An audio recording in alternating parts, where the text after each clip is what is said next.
Colleagues, some of us will be on social media. Masibabulise nabo abanye balapha. Njengoba colleagues I'll introduce the team education, and then njengoba benjilo ke journalists will introduce themselves when they're asking questions. Sizawuqala ke nge-leadership. On my right is the MEC of the Eastern Cape Education, Tata Ufundlekade. Ngapha kwakhe ibe ngutata uRaytwa Kade, uSG wethu etayo. And then in front of me is my boss, umama uNyameka Mgijimatokwe, acting director communication. Utata uMzimhle Mabona, isandla nje tata. Tata uMzimhle Mabona, acting chief director, curriculum ibe ngutata sokujika, chief of staff in the office of the MEC. Ibe ngumama ufutshane kwa ESSS. Ibe ngumama mama uTokwanene.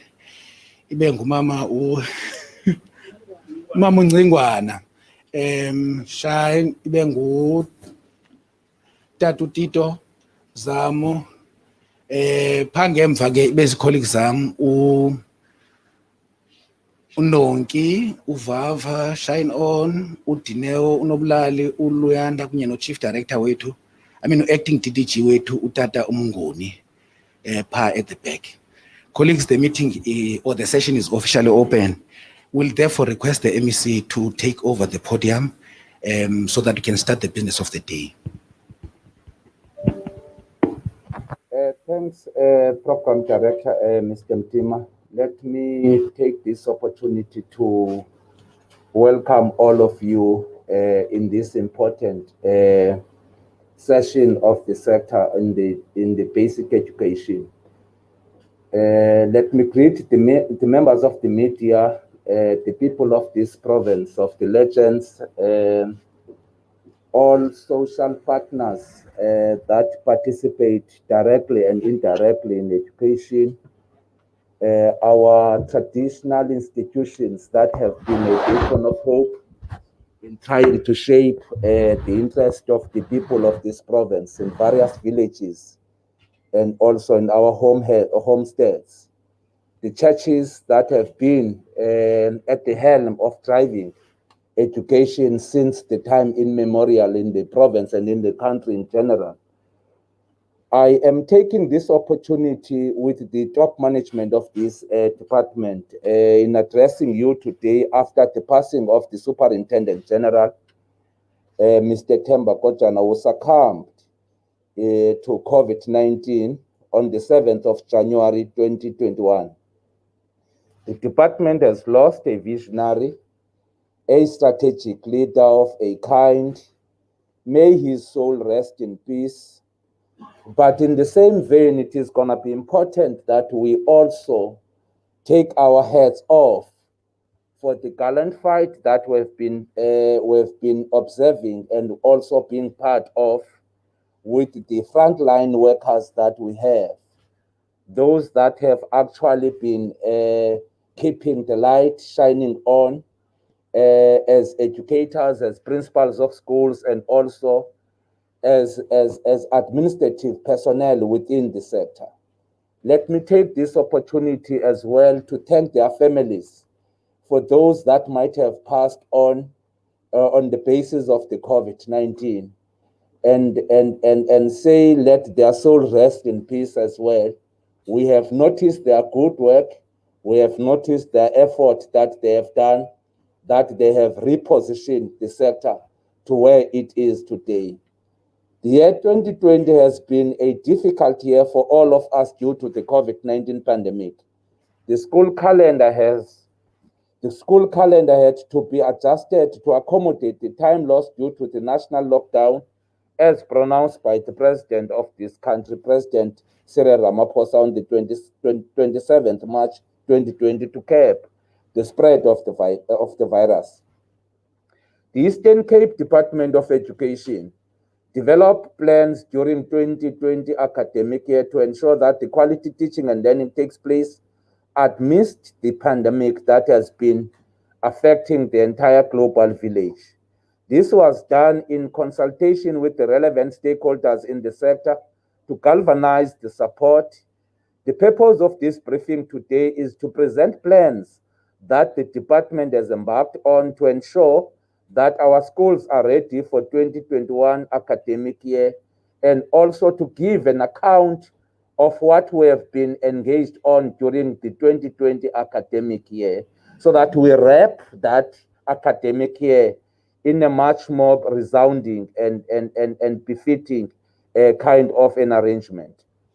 In terms of the school readiness for 2021 academic year, as alluded earlier on, the department has a responsibility to ensure that all schools are ready for opening of 2021 academic year by ensuring the provisioning of the required resources for smooth operations in our institutions of learning. The department recognizes the fact that this could not be achieved without collaboration with various role players in the education sector. COVID-19 has forced us to do things differently and think outside of the box to attain the good results that we anticipate. We cannot afford to lose the gains that we have been achieving in 2019, hence the decision to reprioritize some of the programs within the education sector, and the department therefore had to put specific emphasis on the following areas which are key for the 2021 academic year. We have been able to roll out the ICT 55,000 tablets to schools to augment the time that was lost due to the national lockdown. As a province, we targeted quintile 1, 2, and 3, and as well some of quintile 4 schools in an aim to close the gap between the poor and the rich. The resistance of the pandemic to be out, the resistance of the pandemic to be out of our sites indicates that the ICT investment will put us in a better position to generate for the generations to come. The ICT program that we initiated in 2016 helped to make the idea of teaching and learning anytime, anywhere, made it existing, whilst it also improves the communication between the teacher and the learner. Due to unresolved court battle led by the SETA in the instance, we are having outstanding number of schools that we must and we will provide them with those much needed tablets as immediately we have come through out of that process. We also wish to call on our learners, our parents, our school principals to make sure that the material of our schools is returned as it is the material of the Department of Education. Remember, these tablets are meant for a period of 2 to 3 years. So the current cohort of grade 12 must be able to access those tablets back, and also they are part of the learner support material. So those individual learners that have not been able to return them back, they will have to do that with immediate effect, so that we are able to ensure that the current cohort is able to get the necessary access to such facilities.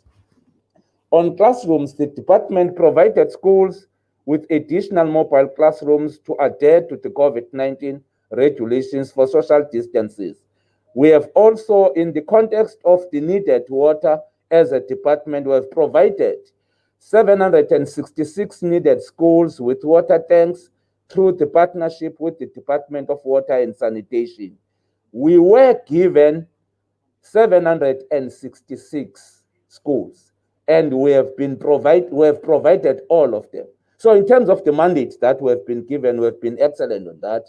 And that does not suggest that there could be no school without tanks or without water in the province. But the ones that we have been given and given fund for it, we have been able to achieve the 100% on them. On sanitation, this is a sensitive and a dire need to provide sanitation in all our rural schools as a province, and also to address the infrastructure backlog. The department has forged a partnership that seeks to eradicate all these inappropriate and mud ablution facilities.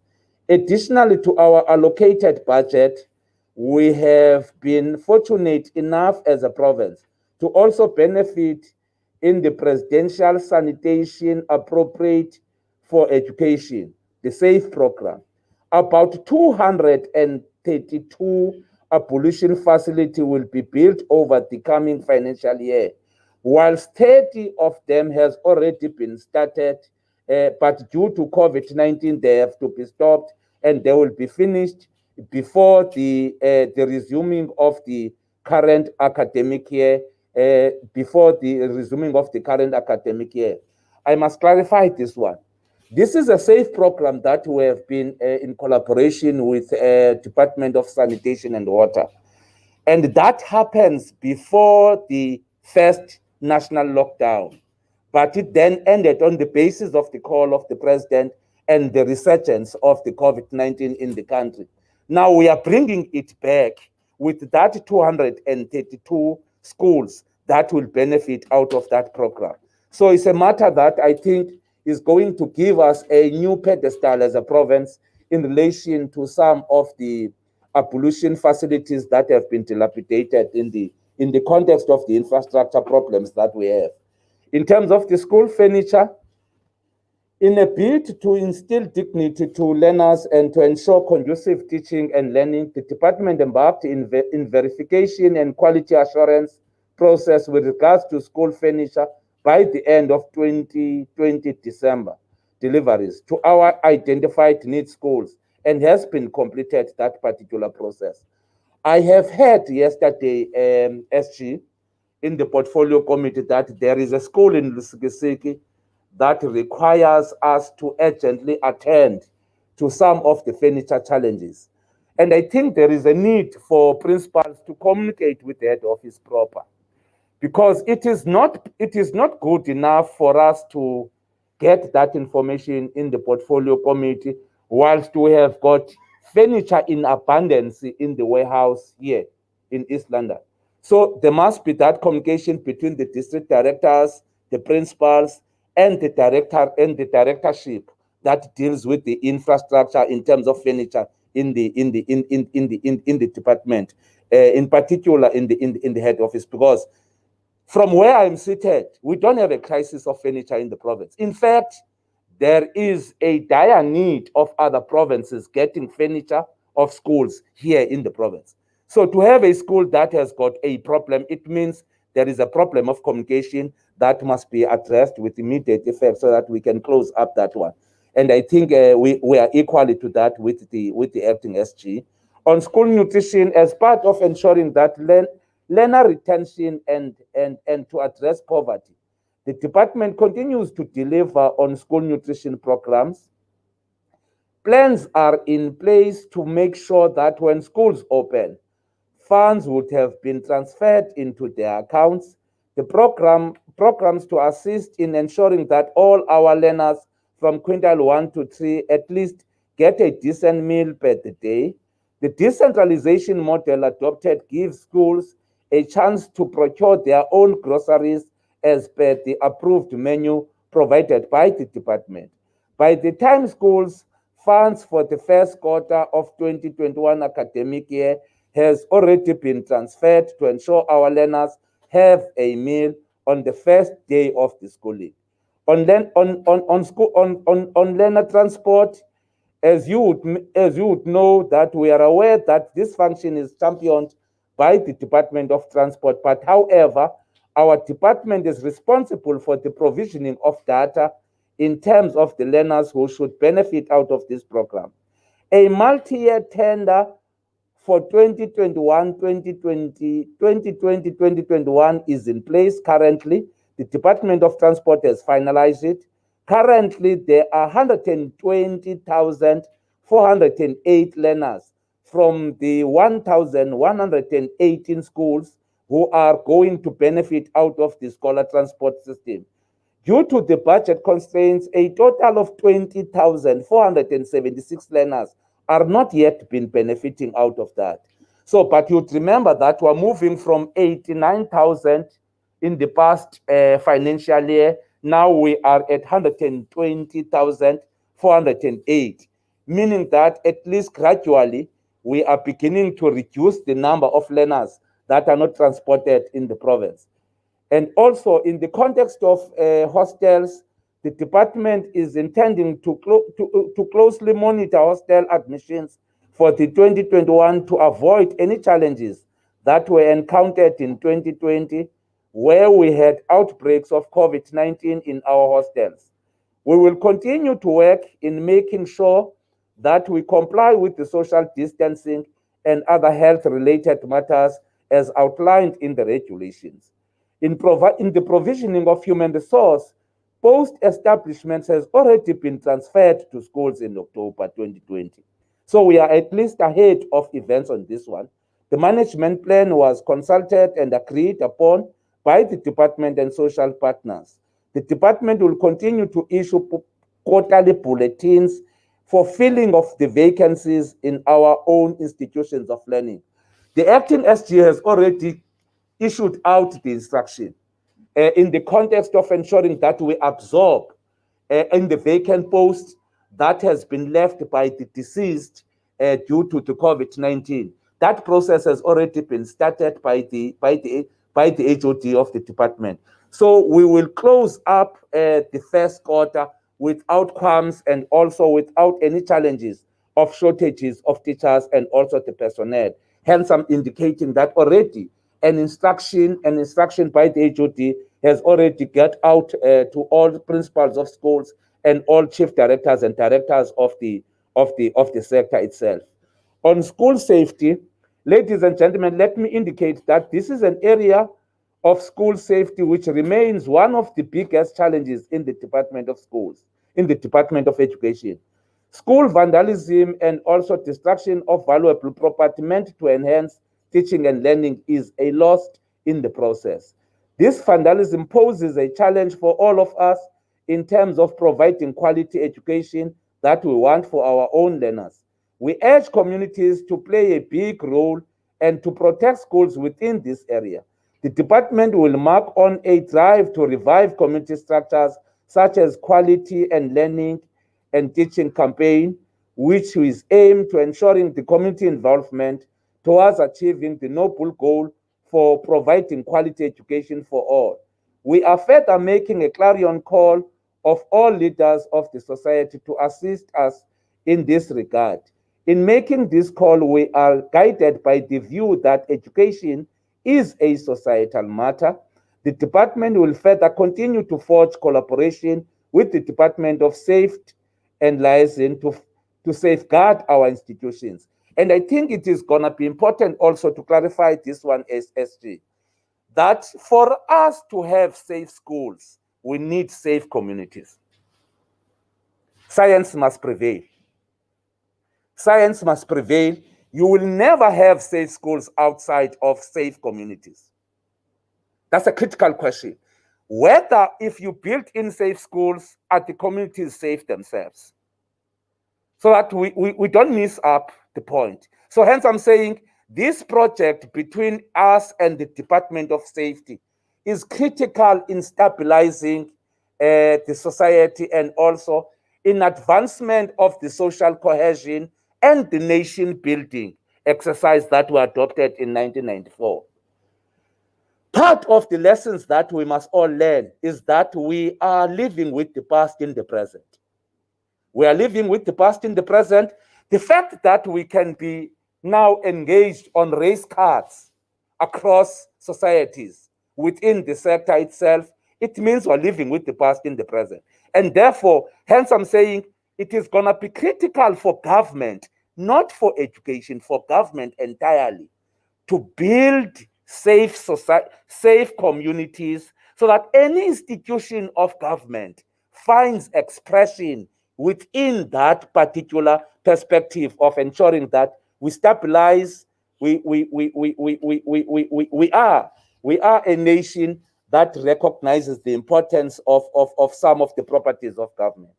On school transfers, schools have received their second and the last tranche in November 2020 for both public and independent.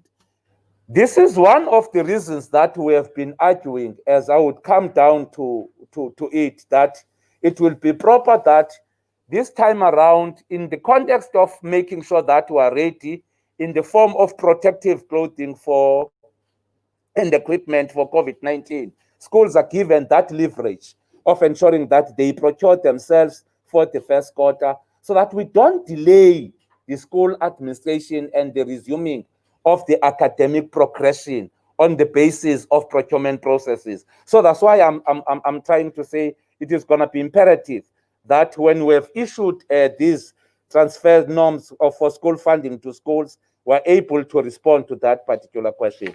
On learner support material, we have already started in January, and the latest dates for the deliveries will be 22 January for stationery and 15th of February for textbook. We will work hard to ensure that all our schools are provided with learner support material. This one is work in progress, and of course we've started late, but we are able to ensure that we'll be able to finish it within the period that we've earmarked. On protective clothing, again, in 2020 academic year, the department managed to procure all the necessary PPEs for learners, educators, and support staff. For the first quarter in 2020 academic year, schools would have been instructed to procure using the school funding norms, which I've said. The department will therefore procure in the second quarter and going forward. A circular has already been issued again by the SG to principals and SGPs to ensure that cleanliness and health standards are adhered to when schools are reopened. On the psychosocial support services, the department is in collaboration with the Department of Social Development and Health for the implementation of an integrated health policy and other psychosocial support services. The department has contracted 49 social workers who are placed in circuit management centers across the province who will be rendering psychosocial support services to all of our own learners. In addition, 60 social workers have been placed in all our special schools. Also, in supporting our employees, we have also placed 24 social workers in all our districts. About 900 learner support agencies have been contracted to render such services in 900 schools in the province. If I can just get one second of your time, you will see that we are beginning to diversify institutions of learning so that you don't populate schools with only teaching staff. You also respond to the administrative systems that would require teachers to get out of the classroom. Now you are not going to have that much challenge, SG, of teachers doing administration because we have got a lot of personnel that we have issued to schools so that we can be able to have teachers dedicated and focused on the content, the pedagogy in education, and ensure that they are able to reach to the desired outcomes as mandated by the ministry itself. On learner admissions, we have identified 4 districts here which have been always a problem for the past 4 years. It's Buffalo City, Metro, Nelson Mandela Metro, OR Tambo Inland, and Sarabatman. The reason for us to identify these ones is that, SG and colleagues, we are competing here, DDG Corporate Services, Mr. Mngun. We are competing with parents' interest here. It's not that there are not schools here, but it's because of the competitive nature of education within those districts. Leaving other schools on the basis of the competitiveness to other areas where a parent feels his kids or her kid could perform better and get the necessary skill and the necessary requirement. So I'm saying Out of that process, we have identified 10,934 learners that have not yet been admitted yet now. But we are guaranteed that they are going to be absorbed because a process has been set in place to ensure that they are distributed amongst other schools that still have got spaces. Hence, I'm saying the issue is not about the schools being full. The issue is about the competitive nature of education in the country, and therefore parents having a particular interest in a particular school, not that one. So we are balancing a scale on that one so that we can deal with that and close chapter on it. On the Education Employment Initiative, by 2020, that has posed challenges for all as citizens because of COVID in the country. The economy of the country was deeply affected, and this led to many South Africans losing jobs, unable to provide their families. The president of the country, in an endeavor to mitigate this, come up with the Youth Employment Initiative. In summary, I can say we have been able to appoint 50,540 young people as a Department of Education currently, out of a mandate that we were given of 55,000. We're given 55,000. We've been able to appoint 50,540 young people as part of the EAs and also part of the working staff that has been required out of that particular grant. We have already, SG, paid through PESAL system to 23,681 people, which amounts to 73,831,000. So we are left with plus minus 18 or 17,000 people that must be paid. Already the SG and the DTG for corporate services have already signed the payments of the outstanding number. So within a week or so, they will be receiving their monies back so that we can open up and resume the work without anyone has got a dispute of non-payment within the education. This is a year which has posed some interesting challenges for the country, in particular for the province. We have been advancing the decolonization of education as a Department of Education through the mother tongue bilingual education in the province.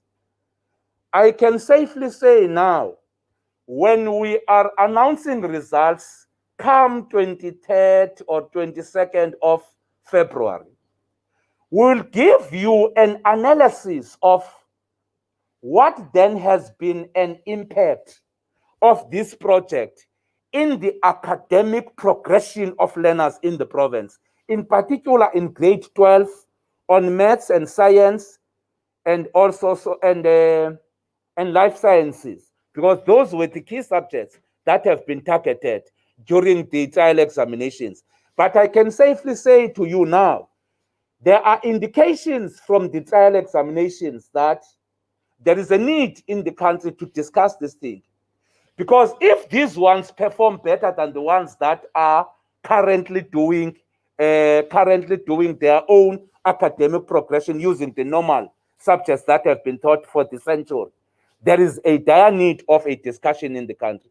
But of course, the CEM has already taken a decision that this project is going to be rolled out across the country this year, starting in grade 4 in other provinces.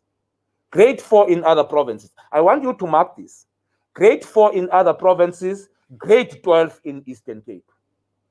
Because of the fact that this is an accumulation of an effort of the then MECs and the then HODs of this department and the cohort of this leadership that is in front of you since 2012.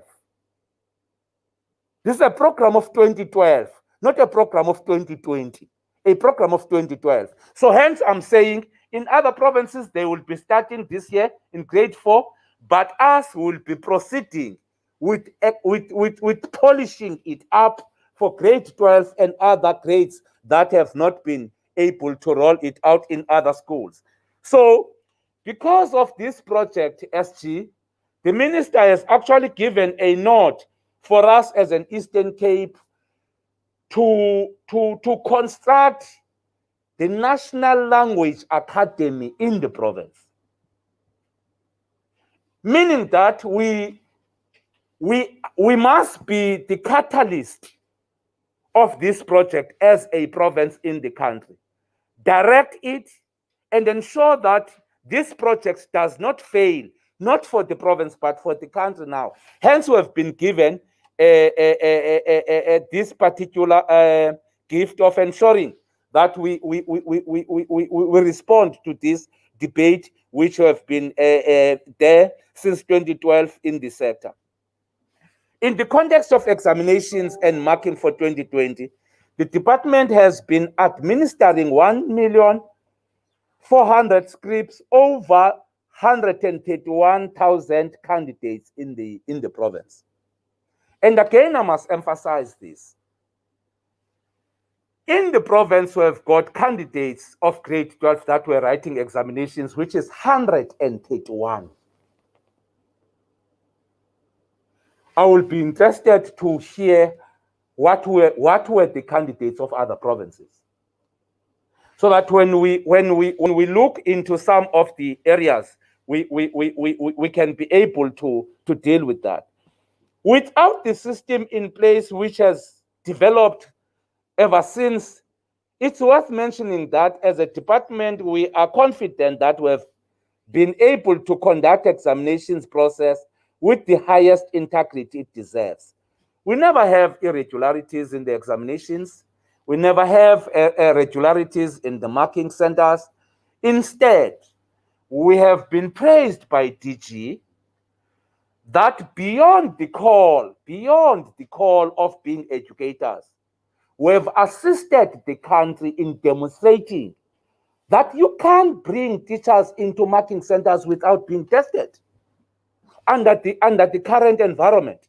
Hence, the Eastern Cape was very, very, very strong in ensuring that teachers must be tested, markers must be tested before they arrive, so that you curb the spread of the virus from the marking centers back home and from home to the marking centers. So that's why part of the reasons now, currently you have got statistics of COVID-19 on the slide down, on this down slide progress in the Eastern Cape, is because of the provincial government strategy of ensuring that we respond to some of these things. Hence, I'm saying that have assisted us a lot of ensuring that we subject people from marking into ensuring that they are tested.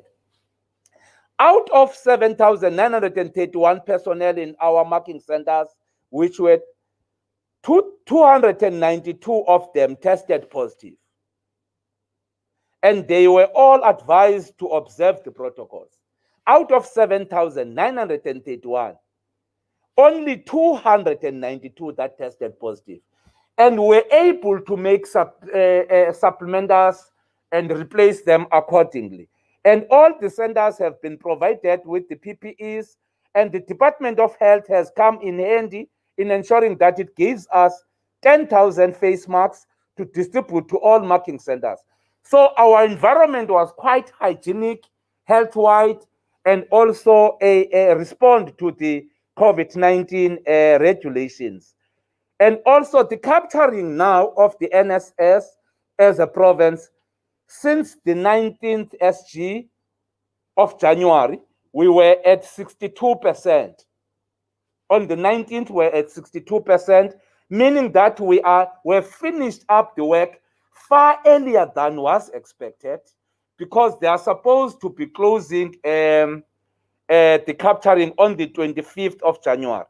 But I can tell you now, they are above 70 or close to 80 by now. If on the 19th they were 62, because reports have been indicating differently.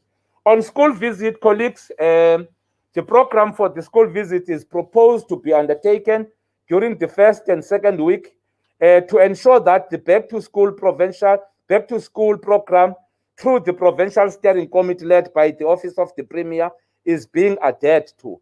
But I can assure you that during that process, again, we will observe the COVID-19 protocols. So lastly, I wish to thank all of you for the opportunity that we share with us in terms of the plans for the past academic year, and also the insights that through criticisms, constructive criticisms, you have been able to share with us and sharpen our understanding of the terrain that we operate into. We have been able to achieve more than we have been targeting currently. And we can assure you that our commitment as a Department of Education in ensuring that we get qualitative education outcomes, we are going to meet it. As a department, we are also committed in working with all the role players to overcome all the challenges posed by the pandemic and other issues of social illnesses. We might have an impact in our education system if we work together collectively and be focused, so that all of us gets the Eastern Cape where it belongs, reposition it, redirect it, repurpose it, and take some time unpopular decisions so that you can be able to get the necessary targets that we have set for ourselves.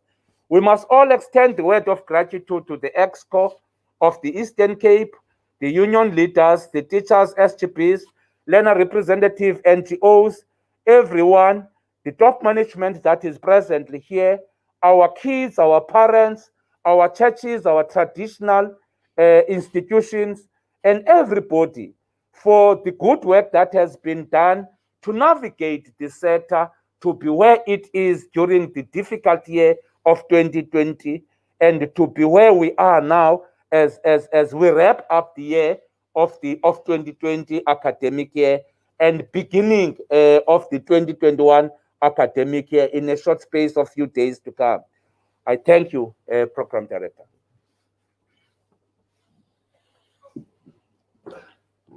Can take questions.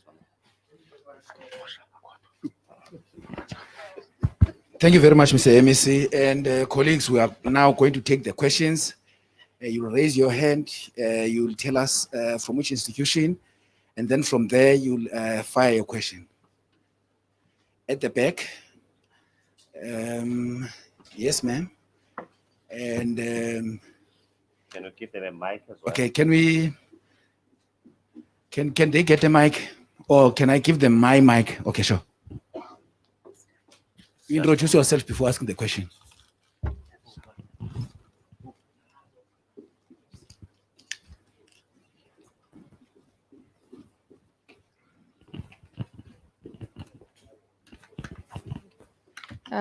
Thank you very much, man. I'm from Equal Education in the Eastern Cape. I just want to understand, there were a lot of budget cuts that happened. So I want to understand, but do you have the budget that is strictly confined to, okay, education, and how's it gonna happen?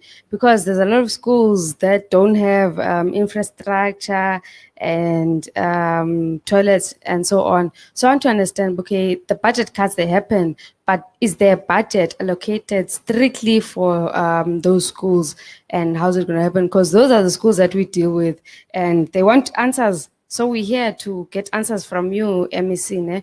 Okay, what's going to happen straight from the budget cuts? Thank you.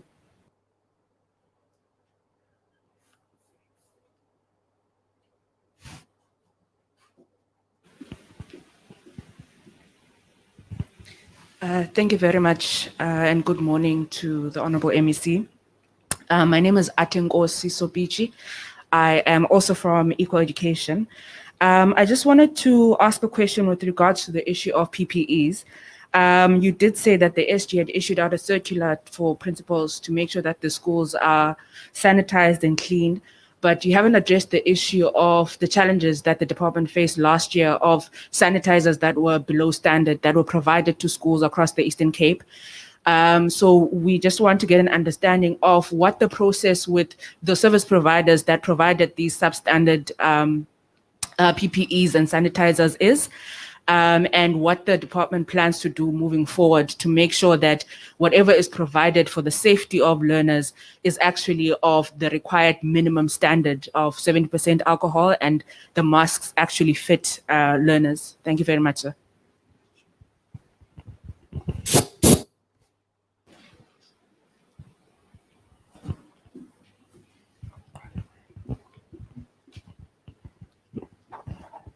Thanks, colleagues. We will start with the SG when responding, and then the MEC will close it. Thank you very much. In fact, after responding to this, we are also going to get online questions that are from journalists that are viewing this live from various areas. So Mbokala will read them for us. Thank you. Thank you for the two questions.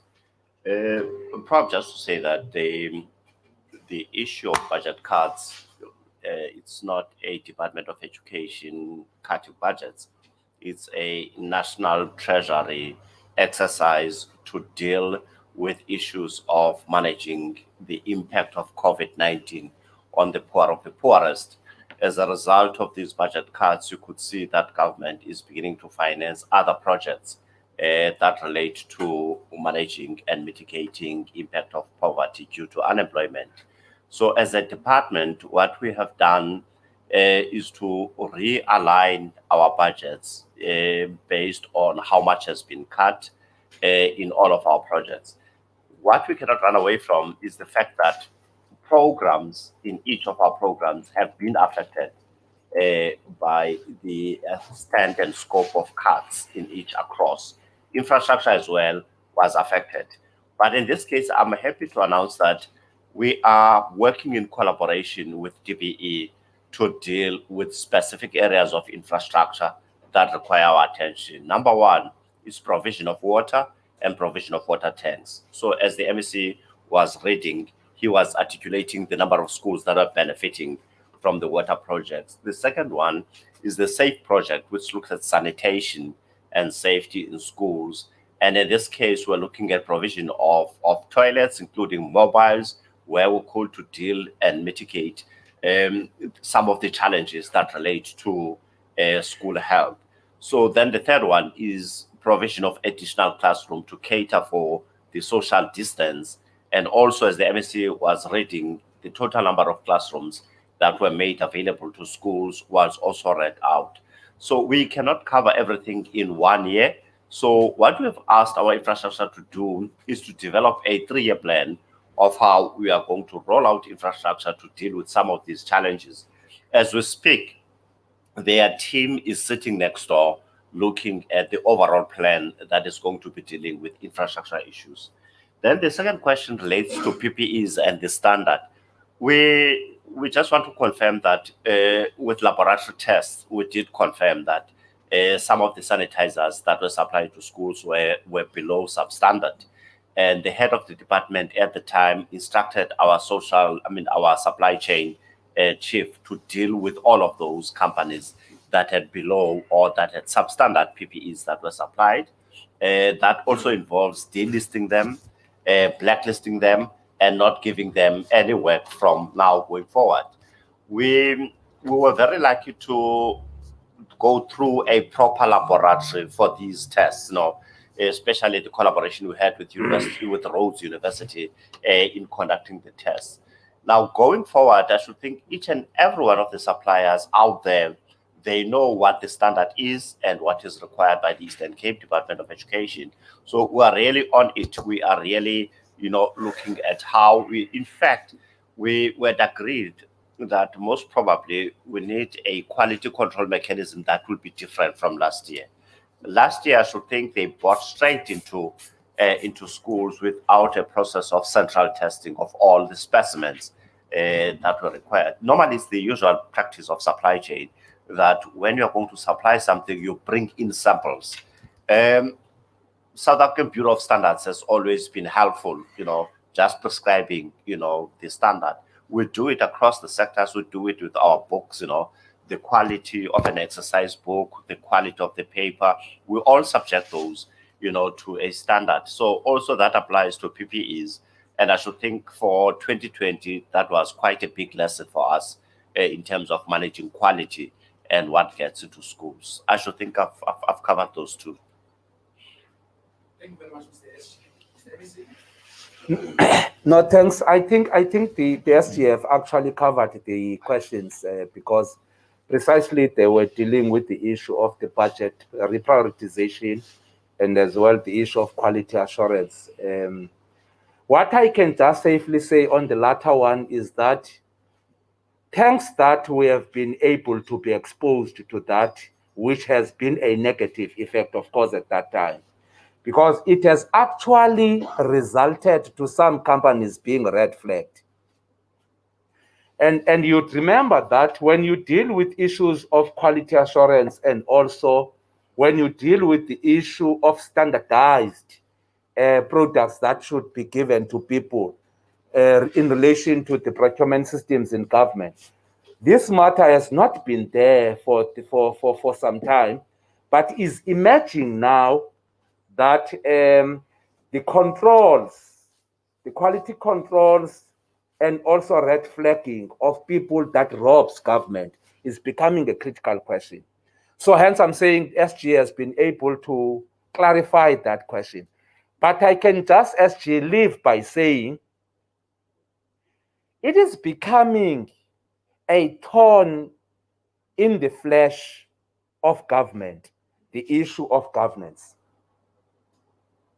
The issue now is no longer about whether or not have you been able to deliver services. The issue now is whether have you delivered it at the time that you were supposed to deliver it. The issue now is whether have you delivered a qualitative product. So hence I'm saying the issue of governance as a concept is becoming a thorn in the government space. So hence I'm saying that's far we've been able to deal with that particular tendency. And through the science laboratories that SG has been talking about, we've subjected them into that particular process. And the legal process, by the way, is underway with those companies that have been found to be robbing government. So there is a lesson for both us as government, but also for the people that have got interest in doing business with government. The sooner they stop thinking that they are going to rob government on the basis of them probably having an entitlement in dealing with government, that time has actually come and gone. So they will have to be a bit disciplined, understand some values that they will have to follow as people that have got interest in the development trajectory of the country in general. Otherwise, I'm comfortable with the presentation and also with the answers from the SG.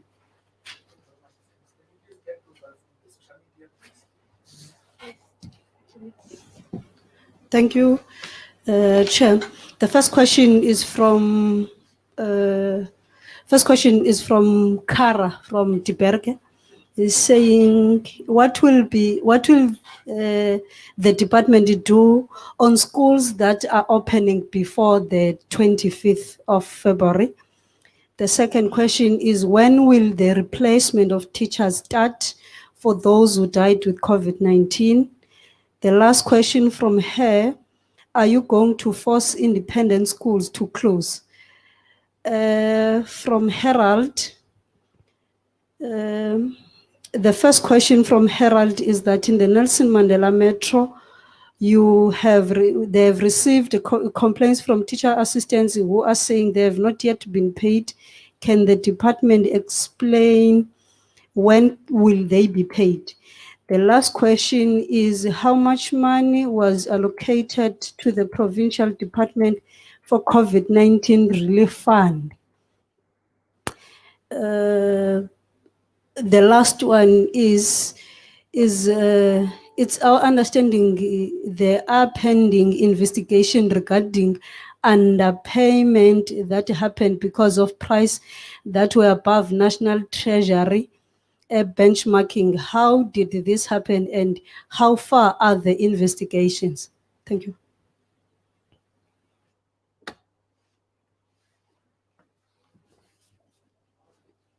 Mhlambi, let me start, SG, then you'll wrap it up so that we don't spend much time. Let me start from the bottom, Program Director, you allow me. From the procurement processes that have been underway in the department, there is no single company that has actually made a procurement that is above the requirement of the National Treasury requirement. That's a distorted lie, not a lie, but a distorted lie. And this matter has been consistently coming, and we have been trying by all means to explain to this and in particular from the opposition parties that there is no single company that has actually procured above the requirement of the national regulation from the Treasury.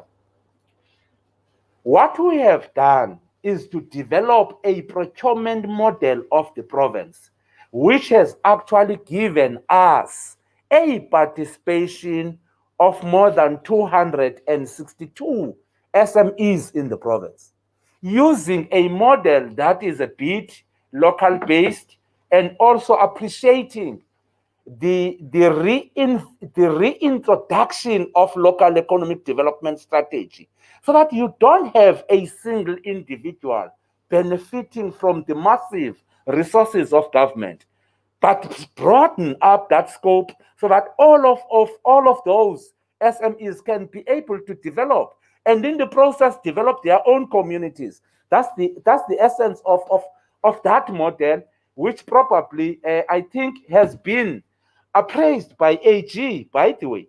AG has already have his own opinion on that model and appraise us on that. So I'm saying it's a matter that, hence we were saying, we can't then go back to procurement processes via the bid now. We don't have luxury of time. So the best strategy is to give schools monies so that they can themselves procure in this space of a week to come, so that when we come to the second quarter, we are able to close up that space and go back to the standards that have been set in the process. So I'm saying, on the issue of the investigation, yes, the SIU is around investigating these matters. AG has been able to deal with some of those matters, but there is no single company from where I am seated that has actually procured above the National Treasury regulation, so to speak. The other one is on the 25th SG, which is the cutoff date for all schools to reopen. The decision of the sector is that we are a sector within the broad happenings within the society in general. We don't have an education COVID-19. We've got a COVID-19 of the global village. So whatever argument and policy interventions that you are making, you must locate education sector within what is happening broadly within the society in general. So that's why when we took that decision at the CEM to say, this class divide of thinking that COVID is for the vulnerable and the poor, and therefore close public schools and not close private schools, has got a serious dire effect. Because most of the private independent schools has got no boarding schools in this country. They are moving from home to school, front and back. And the science is indicating currently in the country that movement is the cause of death of the elderly people in our homesteads. Whether you look into the tournaments of the young people, because they are asthmatic, they are asthmatic, and therefore their immune system is a bit stronger. But the fact of the matter is that holistically, what is happening? So that is one reason that has actually informed us to say, when the minister is developing the gazette for the entire sector, must consider engaging the EIB, that is the Independent and Education Board, that deals with the private and independent schools. Because remember, they are an institution by constitution outside of the public education system. So it is going to be imperative that we appreciate the fact that all of us now, we are confronted with COVID-19, whether you have got money or you don't have money. So this class question in education beginning to suggest that if you have got more money and you have got more resources and therefore you are less infected in COVID, that has proven itself to be a fallacy. That has proven itself to be a fallacy. Many people have passed away having all the resources. So it's a risk. It's a risk for the independent schools to think that they cannot make an adjustment of the calendar on the basis that they are not controlled by the minister, by the way, or by the sector itself. So we are making that particular call based on the pronouncement of the president of this country that all of us, we are under COVID-19 now and the resurgence of the second wave, whether you are private or independent, whether you are public or what. So hence I'm saying we are busy managing on that. There is a draft, by the way, of the Gazette that has not been issued yet, but we are working on it at a national level because remember, the school calendar is a competence of the minister, not of provinces. So that's why we have centralized that discussion at that level. But it is safer for all of us when we have responded on the call of the president, not just as private or public schools, but generally as a nation. How do we drop the levels of infections and how do we respond to the rise of death in other provinces that are beginning to be a problem?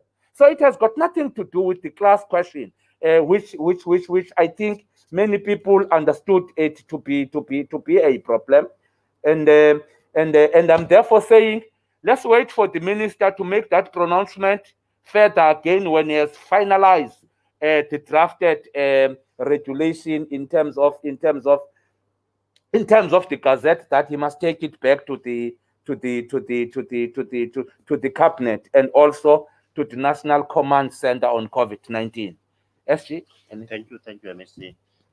Colleagues, just on the Berger question, schools opening before the date pronounced by the minister. I just want to say that, colleagues, the school calendar is a national competence. It is a competence that can only be pronounced by the national minister. The province, the MSC, has no right to change any school calendar. School calendar is a national competence. And in this case, what it actually says is that we have to deal with all schools that open physically in defiance of the ministerial announcement. The ministerial announcement becomes law. So in South Africa, we have one law. We don't have too many laws. We don't have laws for independent schools, laws for private schools. We have laws for everybody in South Africa. So if there is any information relating to schools that are operating outside that, probably I would appreciate a call just to alert me where these schools are, and so that we can deal with those. The second one is the replacement of teachers. What we've done, colleagues, is to collect our data throughout the months of November and December. What we have agreed on is that for any of those vacancies, we are going to be issuing out a bulletin this month so that districts can employ as a matter of urgency. The function has now been decentralized to the district. So it's the district director who has the authority to employ a teacher, especially post-level 1 teachers, in the shortest and quickest time possible. So that we're going to be making sure that it happens that by the time children come back to schools, there's a teacher in those vacancies. It's a matter that we are managing and dealing with. Then the issue of questions from the Herald, the payment of teacher assistants, I should think the MEC has articulated the numbers. when he talked about the number of EAs that we have and the tranches of payment that have been done already. If there are any, I should think CFO can explain by what date is the next run to deal with the payment of outstanding EAs. Otherwise, the process of paying them has already started so that they get paid. The allocation of money for COVID-19, I should think, colleagues, it's not a matter of Department of Education being allocated an amount of money. It's allocation to the provincial government of Eastern Cape to deal with relief and emergency situations. In our case, we had to get money that we allocate for the procurement of PPEs, and we took that money from our budget. Then there are situations that go beyond the monies that we have allocated for PPEs. For example, disasters, especially school disasters. We had to go through the emergency fund of the province so that we get an allocation to deal with our disasters as well as storm damages. So on the 17th of November, we had a severe storm that almost destroyed 62 schools in the province. So part of that is a kit that must come from the disaster fund to deal with all of those disasters. Otherwise, the province has a clear framework of dealing with COVID allocations. There is a provincial command center. There is a subsection of those in terms of structures that deal with specific areas of COVID-19. So I wouldn't want to put an amount of money to say there's this amount of money allocated, but there's a provincial kitty, provincial treasury is best located to deal with that. COPTA has been given the responsibility of dealing with emergencies and disasters, and they would have, the exact amounts and allocations that deal with issues of emergencies and disasters. Thank you, Chair. Thank you very much, Mr. Eshi. Colleagues have concluded our meeting. And thank you very much for pushing the session.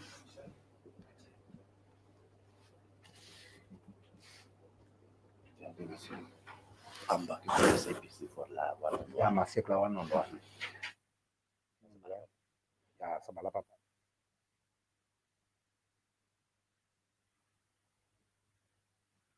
Kokase ANC sizayiqhuba